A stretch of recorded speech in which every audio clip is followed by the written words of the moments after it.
नमस्कार जय जगन्नाथ जय श्री राधे कृष्ण। ए भिडियो रे समस्त को स्वागत। तेरे दर्शक बंधु आसंतु जानिबा जन्माष्टमी संपर्क रे आउ अधिक किछि आमे काहेकि जन्माष्टमी पालन करूछे। जन्माष्टमी पालन करिवा पछर रहस्य कौन रहिछि से संपर्क रे ए भिडियो रे आज मु कहिबी। तेरे दर्शक बंधु जन्माष्टमी हेउछि हिंदू मानकर एक प्रिय उत्सव। भाद्रव मास कृष्ण पक्ष अष्टमी तिथि रे एही पर्वटी अनुष्ठित होइथाए। प्रबल प्रतापी कंस को मारिया पई एही दिन भगवान श्रीकृष्ण मर्त्यपुर रे अवतरण ग्रहण करिथिले। वैष्णव मानकर एहा एक अति प्रिय पर्व। एथिपाई प्रत्येक धर्म विश्वासी हिंदू को व्रत धारण करने को पड़ी थाए।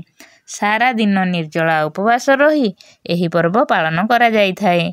शेषरे श्रीकृष्ण जन्म कथा शुणी तांको उपयुक्त पूजा विधान करी ओ प्रसाद सेवन करा जाई थाए। एही भगवत कथा कली जुगरे एकमात्र मुक्तिर मार्ग दर्शन कराई थाए। काल रूपक सर्पर विष को दूर करने पाई श्रीकृष्ण कथार जेते सामर्थ्य अच्छी अन्य कहार आउ नाही बोली साधारण विश्वास अच्छी। भगवान विष्णु को साधु मानक परित्राण दुष्टमत मानक विनाश तथा धर्म संस्थापन निमित्त जुगे जुगे अवतरण करती। धरापृष्ठ को धर्म संस्थापनार्थाय संभवामि जुगे जुगे। निज माया द्वारा अवतारी पुरुष निज को सृष्टि करती। संभवामि आत्मा इया ओ तांको क्रियाकलाप सबु दिव्यत संपन्न। जन्म कर्म च मे दिव्यं।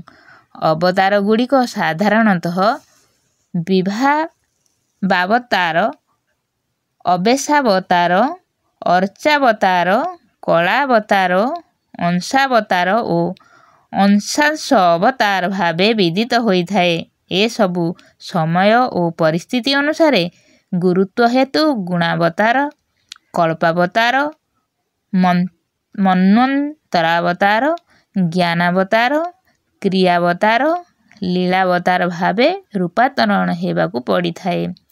त्रेता युगरे मर्यादा पुरुषोत्तम श्री रामचंद्र अत्यधिक दुख कष्टरे मर्माहत हेतु द्वापर युगरे दुष्ट दलन तथा संसार नीति शिक्षा देवाकू लीलावतार स्वरूप धारण करथिले भगवान विष्णु श्रीकृष्ण रूपरे।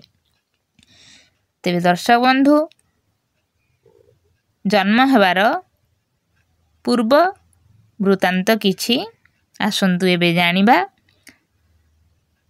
चिंतारे वासुदेव कौन पाई चिंतारे रहिछन्ति आ श्रीकृष्ण प्रभु भगवान श्रीकृष्ण किपरि जन्म ग्रहण कले। कंस को निजर भविष्यत वंशधर मानकु देवता को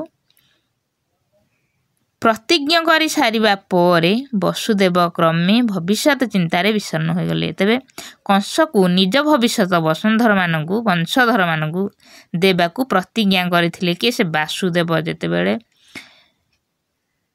कंस देवकी को हत्या करने को जाउथिला सेतेबेले निजर वंशधर मानकु देबाकू निज पिला मानकु पुत्र मानकु दे देबाकू एठी वसुदेव प्रतिज्ञा करिछन्ति। एही समय रे तांकर प्रथम संतान भूमिष्ठ हैला।